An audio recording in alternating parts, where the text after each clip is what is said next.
रात को 11:30 बजे बोले 11 बजे 2 हुआ टाइम है क्या बोलता है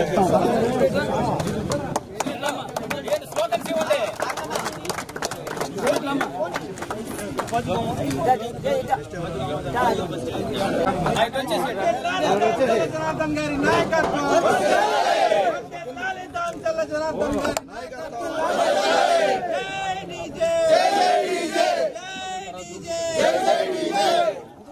వదిలాలి దామచల జనార్దన్ గారి నాయకత్వం అయ్యా లోపల ఎనకరండి ఆ మహిళలు కూడా జనార్దన్ గారి నాయకత్వం వాళ్ళు కూడా మహిళలు జై డీజే జై డీజే నాయసరావు మహిళలు వదిలాలి తెలుగుదేశం పార్టీ వదిలాలి తెలుగుదేశం పార్టీ వదిలాలి తెలుగుదేశం పార్టీ రే రే చిన్నాడా లోపలికి వెళ్ళండి ఇన్ని పిలు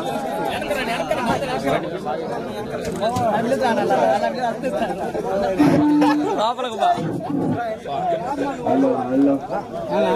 లోపలికి రా గ్రూప్ ఫోటో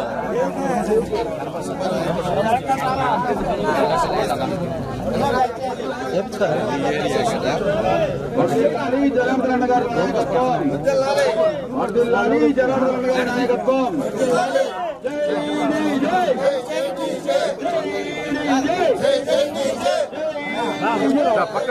పక్కరండి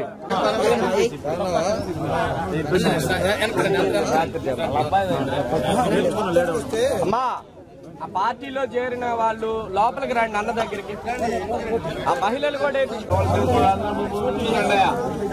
పార్టీ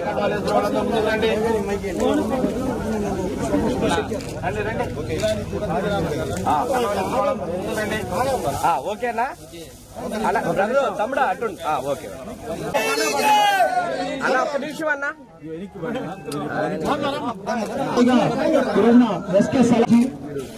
రావటం 50 డివిజన్లో పార్టీకి అందరూ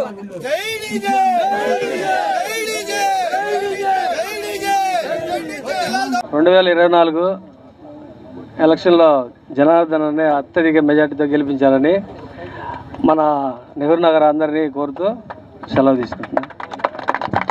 కీలకమైన ప్రాధాన్యత పోషిస్తూ ఎక్కడ న్యాయం జరగలేదని ఎన్ని సంవత్సరాల పార్టీ కష్టపడి పనిచేసినందుకు అక్కడ ఏం న్యాయం గుర్తింపు లేదని చెప్పేసి ఇప్పుడు మన ప్రీతమ నేత శ్రీ దామచల జనార్దన్ గారి ఆధ్వర్యంలో నెహ్రూ నగర్లో షేక్ సలాం అనే కీలక నేత వైసీపీ పార్టీకి సంబంధించిన వాళ్ళు అతని ద్వారాగా ఒక 40-50 మంది దాకా పార్టీలు చేరడం జరిగింది. చాలా సంతోషం. ఈరోజు ముందుగా అందరికి కూడా హోలీ శుభాకాంక్షలు. అంతా కూడా దేశమంతా కూడా ఈరోజు హోలీ సంబరాలు చేసుకుంటున్నారు. అదేవిధంగా మన నెహ్రూ కాలనీలో మనం ఇక్కడ సంబరాలు చేసుకుంటున్నాం. అంతేనా? కాబట్టి ఏదైనా ఒక మంచి ఆలోచనతోటి మొన్న ఆ రోజు ఒక 2 రోజుల ముందు మన సీన్ చేరాడు మన నెహ్రూ కాలనీ నుంచి. అదేవిధంగా ఇప్పుడు షేక్ సలాం కానీ అదేవిధంగా మన రవి కానీ వాళ్ళందరూ కూడా ఫ్రెండ్స్, అదేవిధంగా యూత్ పేద కుటుంబాల నుంచి వచ్చినా కూడా ఒక మంచి ఉద్దేశం, మంచి సంకల్పంతో ఏదైనా కూడా ఒక మంచి జరగాలంటే తెలుగుదేశం పార్టీ అనే ఉద్దేశంతో ఈరోజు మన పార్టీలోకి రావటం చాలా సంతోషం. వాళ్ళందరికీ మనస్ఫూర్తిగా నా అభినందనలు తెలియజేస్తున్నాను. అదేవిధంగా మనకు రాత్రి పాపం ఇక్కడ పెట్టుకున్నాం. రాత్రి ఏమో మాకు గోపాల్ నగర్లో మీటింగ్ అయిపోయి ఆ నుంచి వచ్చే లోపలికి పెద్ద దాటిపోవటం.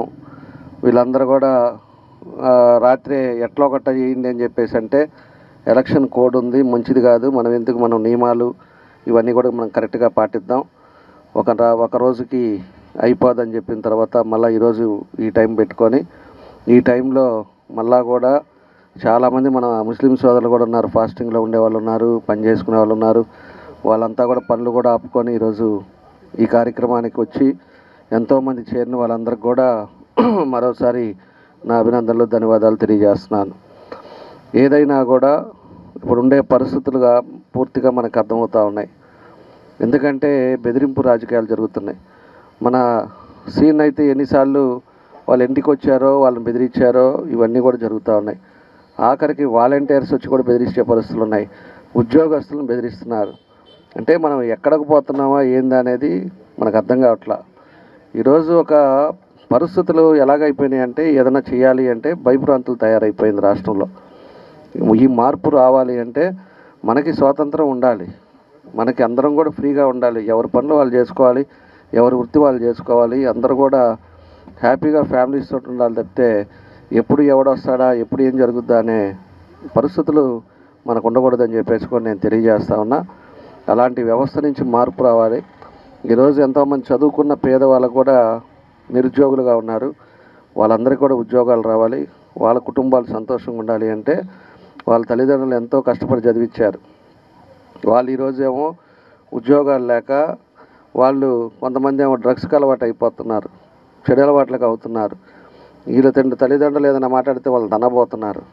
అలాంటి యాక్టివిటీ నుంచి మార్పు రావాలి అంటే కూడా పరిస్థితులు బాగుండాలి, కంపెనీస్ రావాలి, జాబులు రావాలి. పొద్దున్నే లేస్తే మన యాక్టివిటీ ఏంటి, మనం ఏం చేయాలి, మన పని ఏంటి అనే పరిస్థితి వాళ్ళకి మైండ్కి వచ్చినప్పుడు పూర్తిగా వాతావరణం బాగుంటుంది. అదే కానీ ఏ పని లేకపోతే మనం ఏదో ఇంకా ఎక్కడికి వెళ్దాం ఏం వెళ్దాం అనే పరిస్థితులు వస్తాయి. అందుకనే ప్రతి ఒక్కరికి కూడా మనం పొద్దున్న లేస్తే మనం పని చేసుకునే విధంగా, కష్టపడి పనిచేసి కుటుంబాన్ని తల్లిదండ్రులను చూసుకునే విధంగా మనం పనిచేయాల్సిన అవసరాలు ఉన్నాయని చెప్పి కూడా ఈ సందర్భంగా నేను తెలియజేస్తా ఉన్నా. 14-19లో ప్రతి ఇంటికి ఒక పని చేసాం, కానీ మనం చెప్పుకోలేకపోయాం. వీళ్ళేమో పదే పదే అబద్ధాలు ఆడుతున్నారు కానీ పథకాలు పేరు మార్చారే తప్పితే దాన్నే ఈ జగన్ రెడ్డి పెట్టి జనాలందరినీ కూడా మోసాలు చేసి ఏయో చేస్తామని చెప్పి నవరత్నాలు అని చెప్పేసి మాయ చేసి ఈరోజు ఒక్క అవకాశం అనే ఉద్దేశంతో ఈరోజు అధికారంలోకి వచ్చాడు. అలాంటి వ్యక్తులు చూసుకోవాల్సిన అవసరాలు మన అందరికి కూడా ఉన్నాయి. యువత కూడా ఆలోచించుకోవాలి, మన పరిస్థితి ఏంటి. అతని మీద 12 కేసులు ముద్దాయి, 46,000 కోట్లు ఈడీ కేసెస్, ఒక పక్క జైలుకి వెళ్ళొచ్చిన అతను అన్నీ ఉండే తీవ్రవాదిని తీసుకొచ్చి వాళ్ళ ముఖ్యమంత్రిని వేస్తే ఈరోజు మద్యం కూడా ఆయన సొంత వ్యాపారంగా మార్చుకున్నాడు. దాని మీద ఎన్నో కోట్లు ఈరోజు దాని మీద సంపాదించాడు.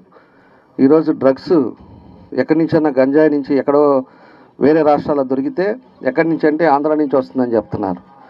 నిన్న ఒక కంటైనర్ గంజాయి దొరికితే మనకి మొన్న వైజాగ్లో ఒక కంటైనర్ దొరికితే ఆ కంటైనర్లో డ్రగ్స్ ఉంటే అది కూడా ఎవరిదని చెప్పేసి కూడా లాగుతూ ఉన్నారు. సిబిఐకి వెళ్ళింది అది.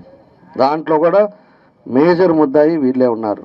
విజయసాయిరెడ్డి కొడుకున్నాడు, అదేవిధంగా జగన్ రెడ్డి ఉన్నాడు. ప్రభుత్వం తెలియకుండా ఇవన్నీ కూడా జరగదు. ఈరోజు వేరే వాళ్ళ మీద అంటాం, సోషల్ మీడియాలో పెట్టడాలు ఇవన్నీ కూడా పిచ్చిచేష్టాలు చేస్తూ ఉంటారు. కానీ ప్రజలకు పూర్తిగా తెలుసు. ఎందుకంటే ఆ రా మెటీరియల్ కొనాలి అంటేనే 4,000 కోట్లు అవుద్దంట.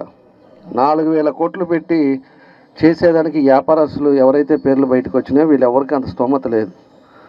రేపు పార్టీ అనేదే ఉండదు, వైఎస్ఆర్ పార్టీ అనేదే. అతను కూడా కనపడ్డు. ఖచ్చితంగా రేపు అయిపోయిన తర్వాత జైలుకి వెళ్ళే పరిస్థితి వస్తుంది, ఇంకా బయటకు వచ్చే పరిస్థితులు కూడా ఉండవు. అలాంటి వాతావరణం ఈరోజు మన రాష్ట్రంలో ఉందని చెప్పి కూడా మీ అందరికీ కూడా నేను తెలియజేస్తున్నా. కాబట్టి మంచి ఆలోచన, మంచి పద్ధతితోటి వాళ్ళు ఇచ్చే ఏదో 5,000 10,000 మనకు కడుపు నిండదు. మనకు కావాల్సింది లాంగ్ లైవ్ కావాలి, టెంపరీ కాదు. టెంపరీ 5,000 ఇస్తే ఏదో కాసేపు బిర్యానీ తింటాం, లేకపోతే మందు అవుతాం, ఆరికి అయిపోద్ది. అదే కానీ లాంగ్ లైవ్ చూసుకుంటే మీ జీవితాలు బాగుంటాయి, మీ పిల్లలు కరెక్ట్ ట్రాక్లో ఉంటారు, మీ కుటుంబం కరెక్ట్ ట్రాక్లో ఉంటుంది. అంతేగాని అది మనం ఆలోచించుకోవాలి. ఎంతోమంది నెహ్రూ కాలనీకి నేను ఉన్నప్పుడు ఎంత పని చేశానో ఇక్కడ ఉండే వాళ్ళందరూ కూడా తెలుసు. అన్ని సిమెంట్ రోడ్లు మనమే వేసాం, డ్రైన్లు నేనే కట్టా, అదేవిధంగా పార్క్ నేనే చేసాం, సైడ్ కాలువలు కట్టాం, ఇల్లు సైట్ ఉండే వాళ్ళకి ఇల్లు కట్టిమంటే ఆ రోజు ఇల్లు శాంక్షన్ చేయించాను.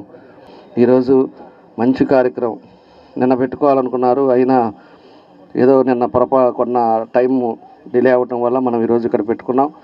అయినా కూడా ఎంతో ఓపికగా సంతోషంగా ఈరోజు అందరూ కూడా మీ పనులు ఆపుకొని ఉండి ఈ కార్యక్రమాన్ని జయప్రదం చేసిన మీ అందరికి కూడా మనస్ఫూర్తిగా పేరు పేరున నా నమస్కారాలు, అభినందనలు తెలియజేస్తూ బాలికల బంగారు భవితకు బాటలు వేస్తూ సాధారణ విద్యార్థుల్లో అసాధారణ ఫలితాలు సాధిస్తూ ప్రత్యేకంగా బాలికల కోసమే స్థాపించబడిన విద్యా సంస్థ శ్రీ సాయిరాం జూనియర్ కాలేజ్ ఒంగోలు.